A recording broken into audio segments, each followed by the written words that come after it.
voorreg om u vanmôre te groet in Jesus se wonderlike en ook verhewe naam. Baie dankbaar vir ieder en elkeen wat so saamgekom het vandag.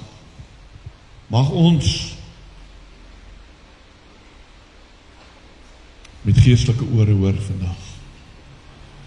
Mag ons werklik kom hoor wat die Here in en deur ons wil doen en van ons wil hê. If ever there was a message that we ought to listen to and be serious about, it is really this one. You see, for how we react to today's message will determine many things about our lives going forward.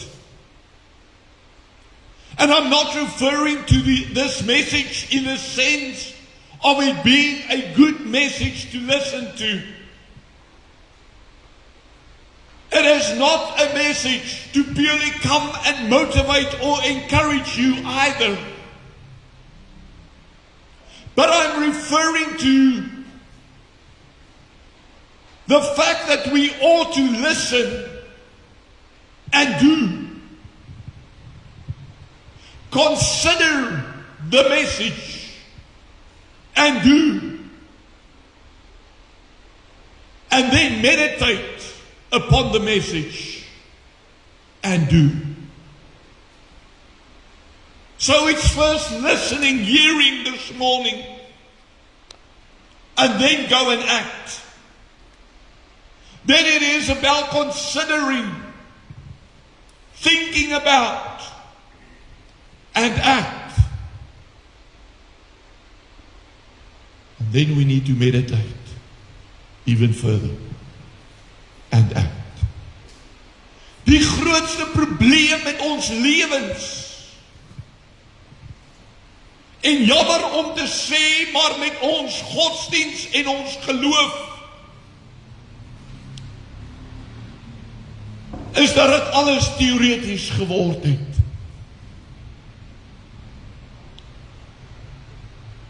Ek kom nie vandag om enige mens te veroordeel, te beoordeel, of op enige manier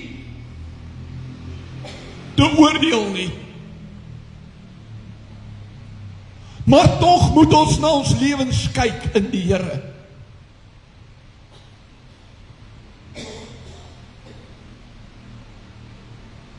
Kom ons oorweeg net twee goed in hierdie verband. En dis iets wat ieder en elkeen van ons individueel moet doen. In 2026 het ons al 6 Sondae gehad.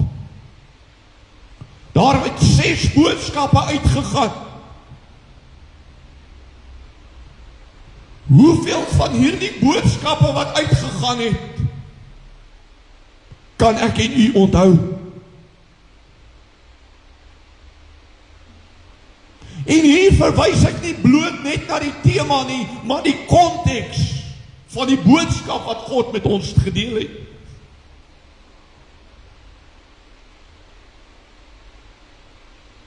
As jy dit beantwoord het, en net soveel vra ek het vir myself, maar hoeveel van die boodskappe het ons gevat en van toepassing gaan maak op ons lewens in 'n praktiese wyse?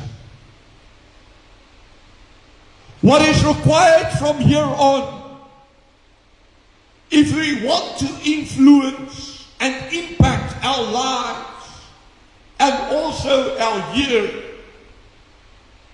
is for us to act. And again, I mean honestly and sincerely act upon today's message. I can truly deliver this message in 2 words today. Consecrate yourself. Heilig jouself. Vandag se boodskap in 2 woorde. As u Bybel saamgebring het, wil ek u nooi om oop te maak in die 2de boek van Samuel, die 6de hoofstuk, en ons gaan saam lees vanaf vers 1 tot en met vers 10. 2 Samuel, hoofstuk 6, vanaf vers 1 tot en met vers 10. The second book of Samuel, chapter 6, from verse 1 to 10, is where we'll be reading today. 2 Samuel, chapter 6, from verse 1 to 10. 2 Samuel, hoofstuk 6, vanaf vers 1. Daarna Dawid, weer al die uitgesoektes in Israel, 30.000 versamel.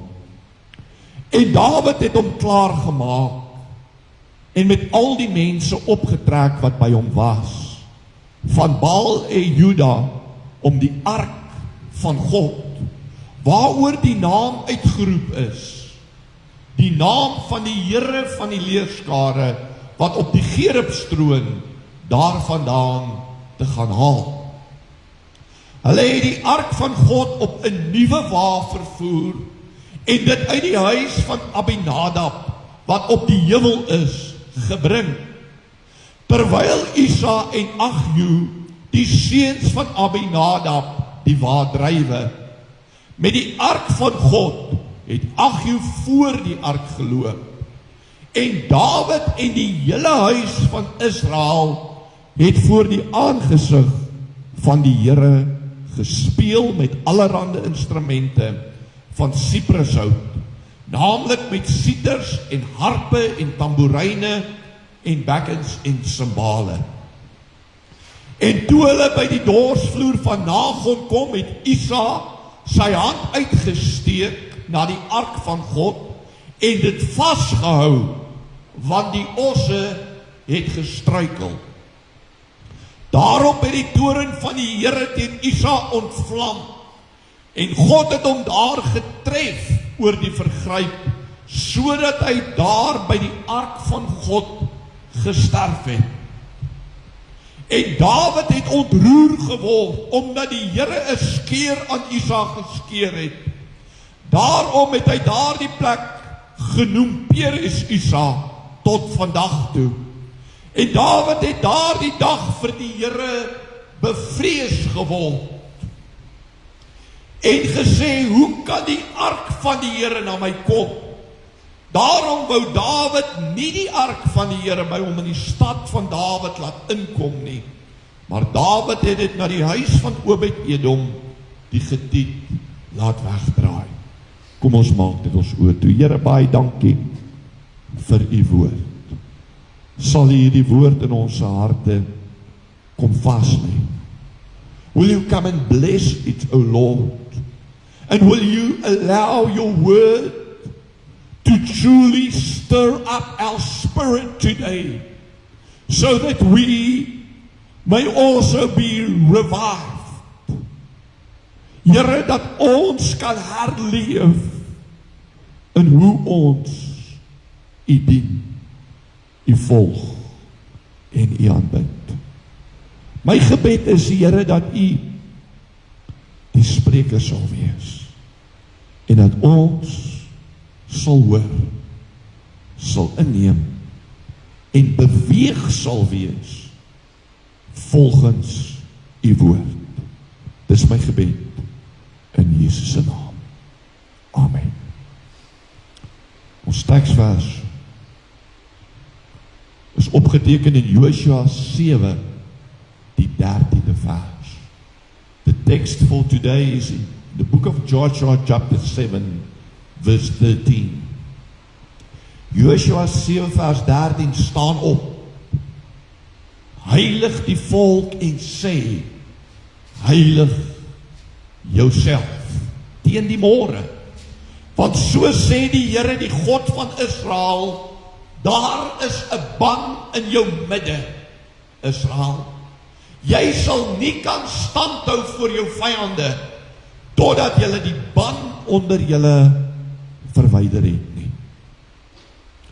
rise up, consecrate the people and say, consecrate yourself for tomorrow. For thus says the Lord, the God of Israel, there are things under the ban amongst you, O Israel. You cannot stand victorious before your enemies until you remove the things under the ban from among you. Ek wil hier die boodskap kom titel vanmôre, breek vry. Breek vry. Break loose. Die gebeure van 2 Samuel 6 kan nie verstaan word vanuit my en u verwysingsraamwerk en kultuur nie. Mens moet gaan kyk na die instruksie wat die Here aan Moses gegee het in verband met die ark, om te kan verstaan hoekom dinge gebeur het, soos dit gebeur het. In Exodus chapter 25, the Lord gave Moses instruction to build the Ark of the Covenant. Skot sal jy vir my daai prentjie van die ark opsit asseblief. The Lord gave him instruction to build the Ark of the Covenant that looked something like this. The ark was built from acacia wood and covered with pure gold, both inside and outside. It had the 4 poles by which it was carried. These poles had to be on the ark always and never be removed. Nobody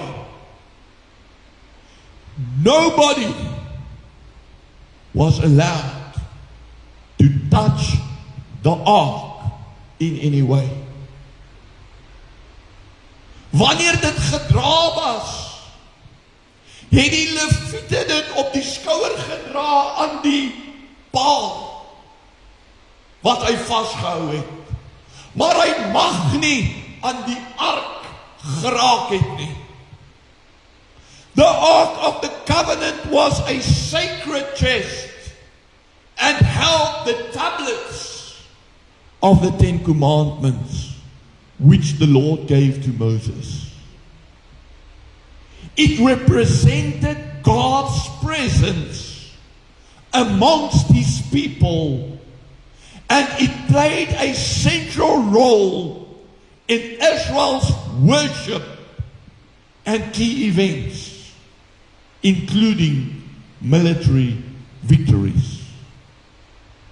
Carried by the Levites, the ark journeyed with Israel through the wilderness and into the promised land. Die ark was die teenwoordigheid van God. Wat verteenwoordig sy teenwoordigheid vandag? Dink vir 'n oomblik daaroor. In die dae van Eli het die Filistyne, toe hulle in oorlog was met Israel, het hulle die ark geroof en verwyder uit die land van Israel uit. Jy sien, wanneer Israel in oorlog gegaan het, het hulle die ark daar gaan neersit as verteenwoordiging op bewys dat God met hulle was. Maar in die dae van Eli het die teenwoordigheid van die Here van die volk is uit weggeneem. Dis verwyder. Omdat hulle gedoen het wat nie reg was voor die Here nie. En in daardie oorlog waarin Eli se seuns Hofni en Pinehas oorlede is die ark gesteel en vir 'n tydperk van 7 maande gehuisves in die land van die Filistyne. Onder die Filistyne het die ark rampspoed veroorsaak. Tot op so 'n punt dat die Filistyne dit nie meer kon hou nie en hulle die ark teruggestuur het Israel toe. Hulle het dit gevat nie. Hulle het die ark op 'n wa gesit, 'n skuldoffer gegee aan die God van Israel en 2 koeie vooraan gesit en die koeie laat loop waar dit wou gaan en gesien dat dit beweeg terug. Die koeie beweeg terug in die rigting van Israel.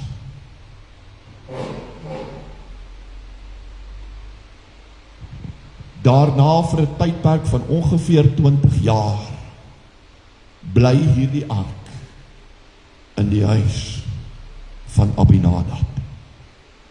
Niemand het daarna gevra nie. Niemand vra na die teenwoordigheid van die Here nie. Niemand verlang daarna nie. Die mense het dit ontgroei en hulle eie pad geloop. Maar toe Dawid koning word,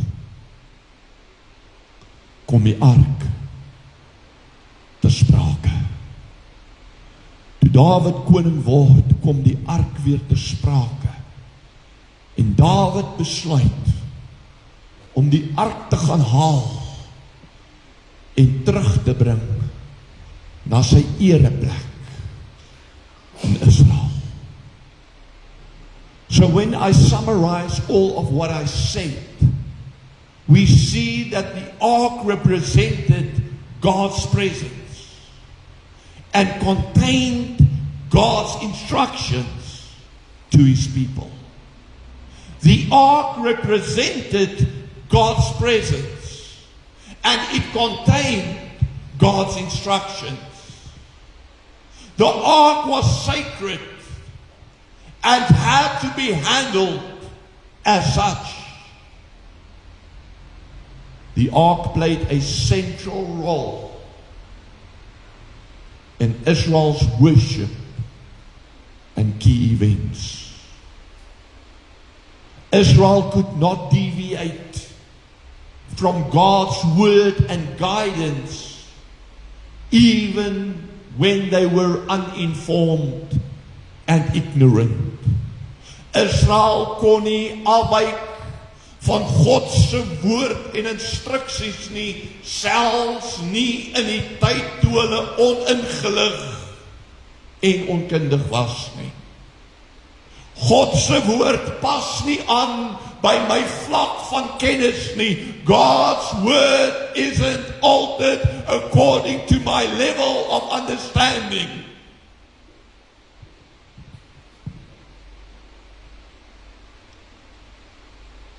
Israel's ignorance did not excuse them from breaking God's commandments.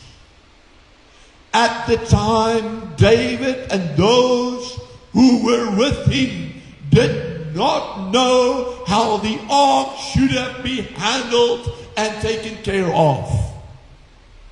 It is clear in the way they went to go and fetch the ark.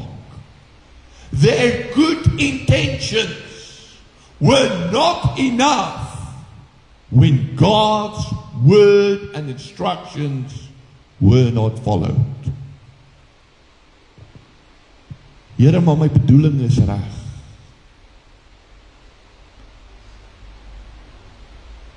Dit gaan nie vanmôre oor my en jou bedoelings nie, liewe kind van die Here. Dit gaan oor God se woord. En ons moet dit verstaan.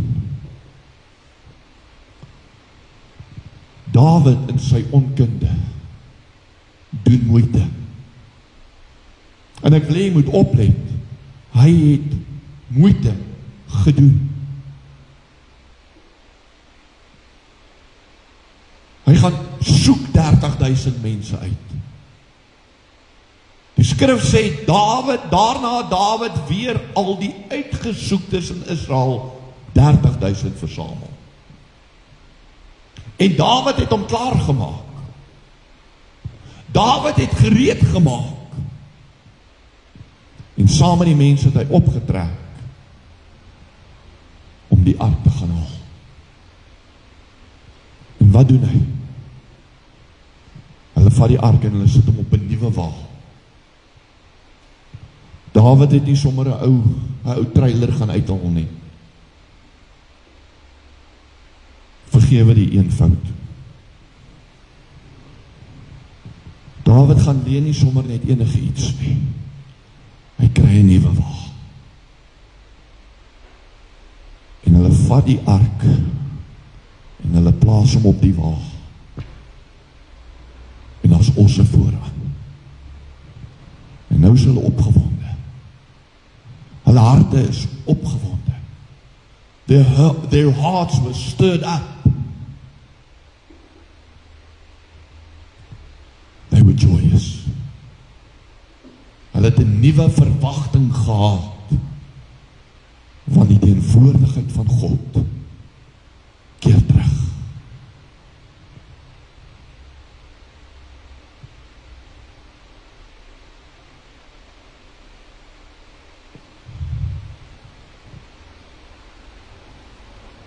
Jy sien, die Here moes weer deel wees van Israel. Die Here moes weer sy plek inneem in hulle lewens. En dan kom hulle daar by die dorsvloer van Nagon. En die osse struikel. En toe hierdie osse struikel, toe steek Isa sy hand uit. En hy hou die ark vas. 'n natuurlike reaksie. Een wat ek ook sou hê. 'n reaksie om te keer dat die ark nie moet afval van hierdie wa af. Hierdie ark is kosbaar. Hierdie ark moet bewaar word. Hierdie ark moenie skade optel nie. En in sy beste bedoeling raak hy aan die ark. En toe aan die ark raak, toe sterf hy.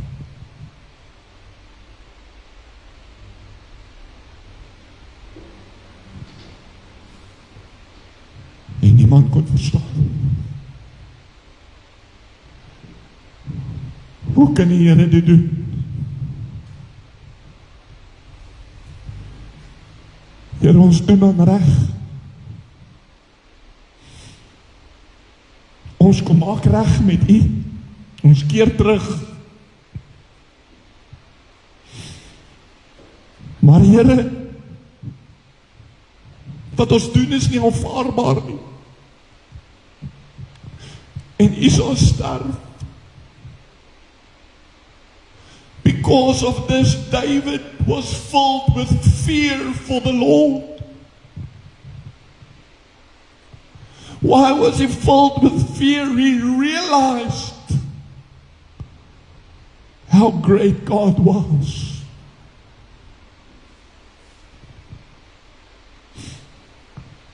He realized that he had to do things God's way and not his own. He realized that bringing God's presence back into Israel could not be done man's way and with man's good intention. God had a way. He had instructions that needed to be followed, and Israel had to learn what those instructions and commandments were.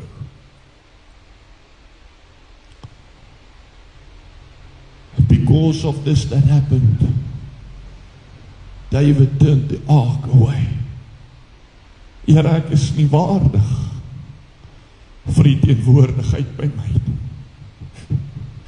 En hy stuur die ark weg. Is dit wat die Here wil hê vir sy kinders, om te lewe sonder sy teenwoordigheid? Ons sing so maklik op 'n Sondagmôre. Holy Spirit, come and fill this place, fill the atmosphere, and flood this place. Your presence, Lord, is what my heart longs for, maar is dit werklik wat ek in die begeer? Is dit werklik wat ons wil hê? Is dit werklik waarna ons soek?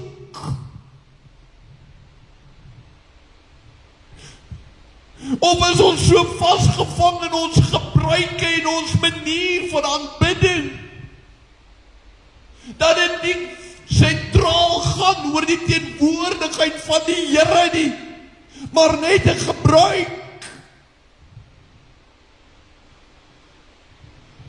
Israel was geseën toe die ark in hulle midde was. Maar hulle verloor dit en hulle is nie bekommerd daaroor nie totdat Dawid opstaan. En dan kom hy en sê weer, bring terug, Here, your presence. Return to us, O Lord. I'll do it my way. You know my heart.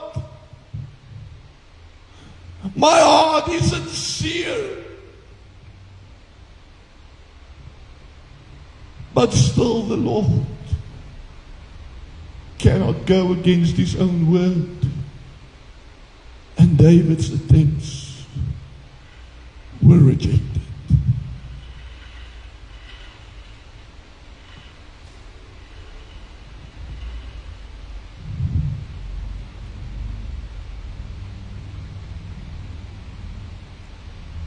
Israel,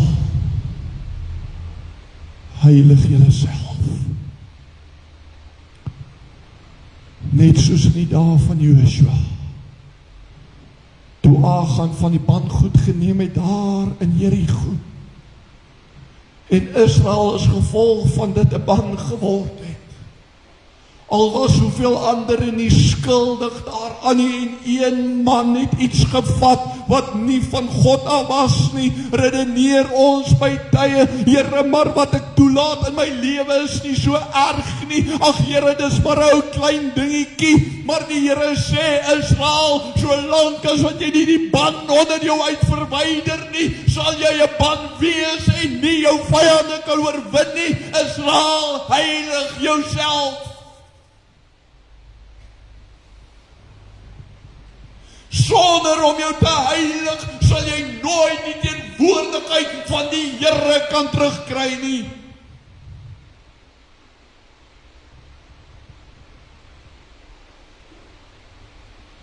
Israel het God vereer op hulle manier,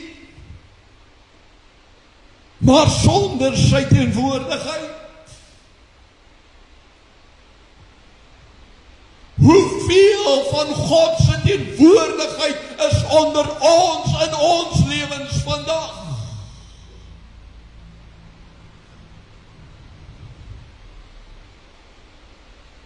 Hoeveel van God se teenwoordigheid is onder ons en in ons lewens vandag?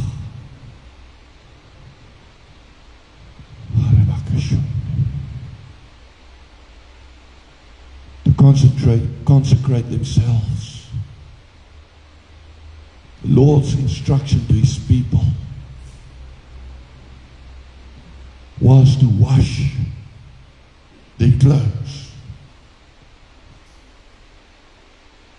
So they had to be clothed. You and I have to be clothed. And our clothes has to be clean. Go and wash your clothes.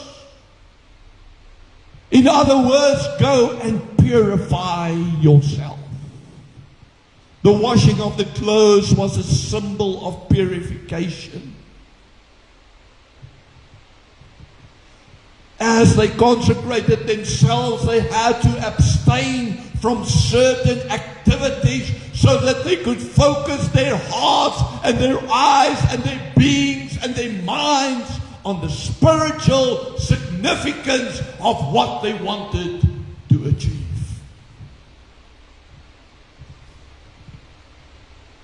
What significance? In this instance, the presence of God had to return to them.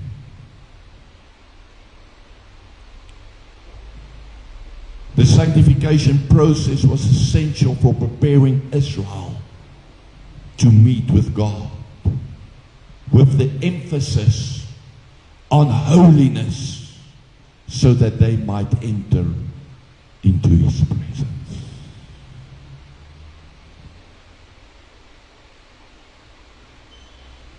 Wys ons lewens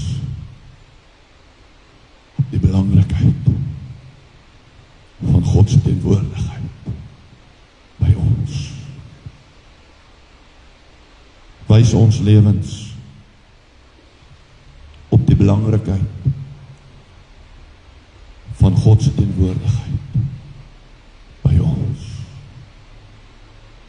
Israel, verwyder die band. Verwyder die sondes. Verwyder dit wat die sondes ingebring het. Maar is nie verwyder dit, sit dit daar een kant neer, sodat dit wie eendag gaan haal kan word nie. Israel maak dood. Is dit nie hoekom die apostel Paulus ons oproep, maak dood julle lede wat op die aarde is nie? Daardeur het hy nie gesê, kan ek dit eenvoudig stel, en ek dis weer eens sonder veroordeling, en is 'n aspek en 'n bespreking vir 'n ander tyd, maar daardeur sê Paulus nie gaan pleeg selfmoord nie. Paulus sê, dit wat jou wegtrek van die Here af, dit wat jou gebonde hou in hierdie lewe, breek vry. Laat gaan, kom los. Heiliging is nie 'n halwe proses nie. Dis nie iets wat ek gedeeltelik kan doen nie. Dis nie sodra ek 'n tree vorentoe geneem het, kan ek nou gaan sit en tevrede wees. Ek het nou genoeg gedoen nie. Ek moet dit of doen of los. Heiliging is 'n totale proses. Nes Israel moet ons onsself ondersoek. Ons wil so graag buite kyk. Ons wil so graag sê, Here, maar kyk wat het hy gedoen. Here, kyk wat het hy gedoen. Toe die Here Jesus aan 'n Petrus verskyn en Petrus na Johannes verwys en sê, Here, wat van hom? Toe sê die Here Jesus vir hom, wat hom aangaan, het niks met jou te doen nie, man. Dis nie jou saak nie. Wat saak maak Petrus? Is het jy my lief? Petrus, het jy my waarlik lief?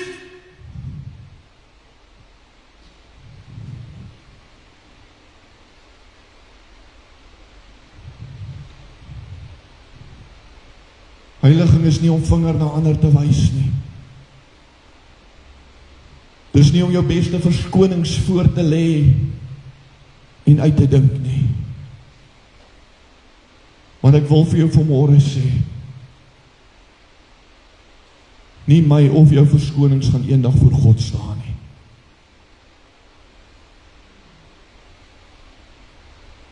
Ja, maar die Here kyk na die hart. Dis waar, die Here kyk na die hart. Maar is daar die hart wat ons beweeg? Of wat ons nie beweeg nie? Israel het ook die beste intensies gehad. Die ark moes nie val nie.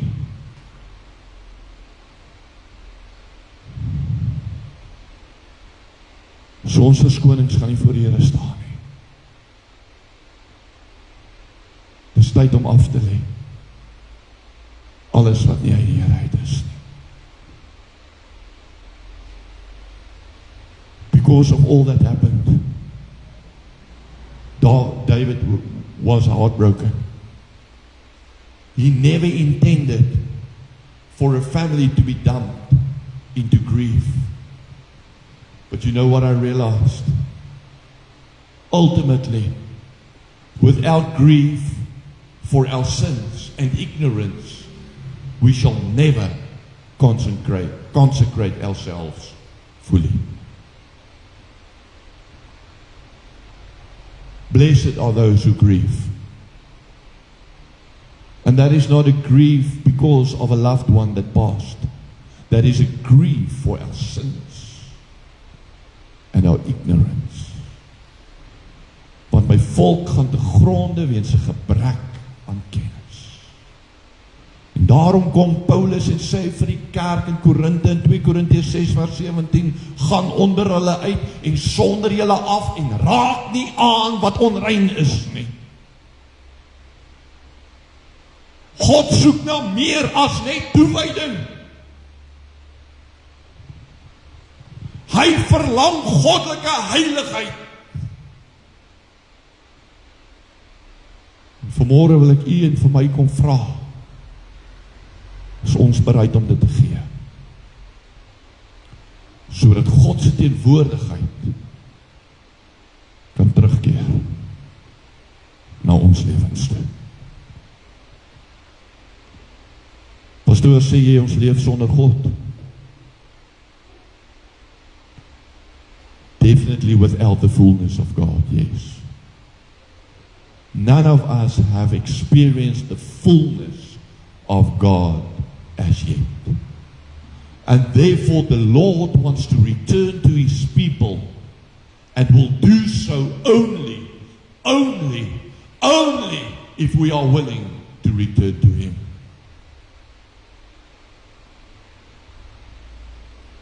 Ja? Act on His word.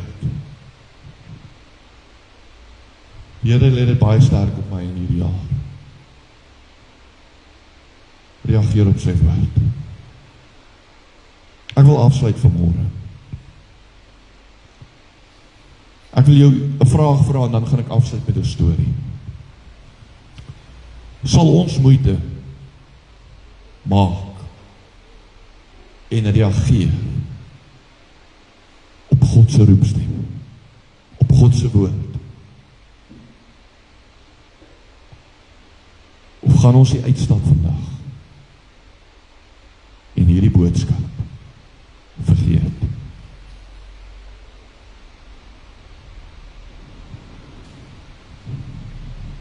Sê gou vir my.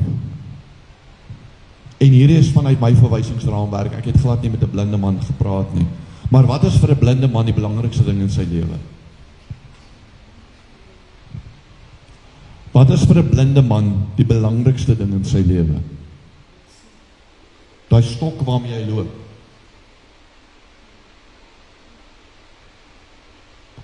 Want as hy dit nie het nie, weet hy nie hoe om te loop nie, waar om te gaan nie.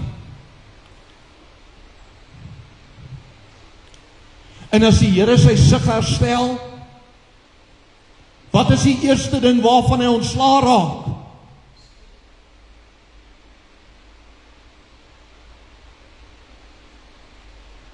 Die stok waarmee hy geloop het. Is dit wat ons met die Here doen? As die Here ons gebed verhoor, dan skuif ons om die kant. As die Here antwoord, dan vergeet ons van hom. Ek het nie meer die stok nodig nie.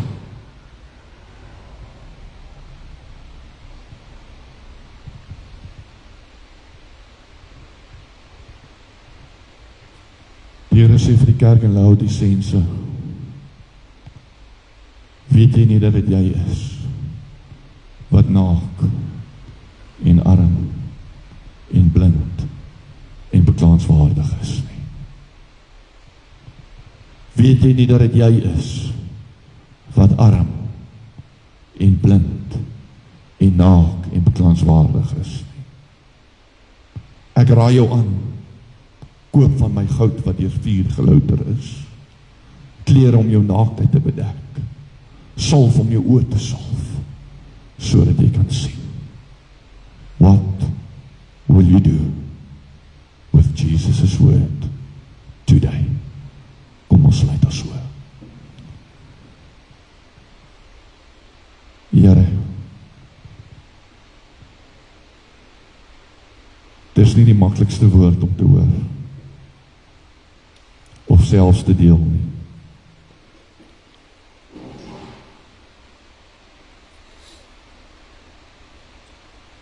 But I want to pray today, Lord, that your word will move us to come into action, to react, and to consecrate ourselves. And by our consecration, Lord, we'll break free, we'll break loose, we'll break free from whatever is holding us back. Here, u deel, u praat, maar u sê ek sal nie vir altyd praat nie. En dan raak u stil. Soos Dawid het gevra het, wil ek ook bid vanmôre, Here, neem nie u Heilige Gees van ons al weg nie. Maar wees ons genadig. En kom red ons, Here. Red ons, o Here. En kom help ons om te reageer, om onsself te heilig, sodat u teenwoordigheid ons deel kan wees. Sal u die naprediker van hierdie woord wees, sal u dit in ons harte bære, en sal u, Here, ons verdaag in die liefde, blydskap en vrede, en op u tyd weer veilig saambring.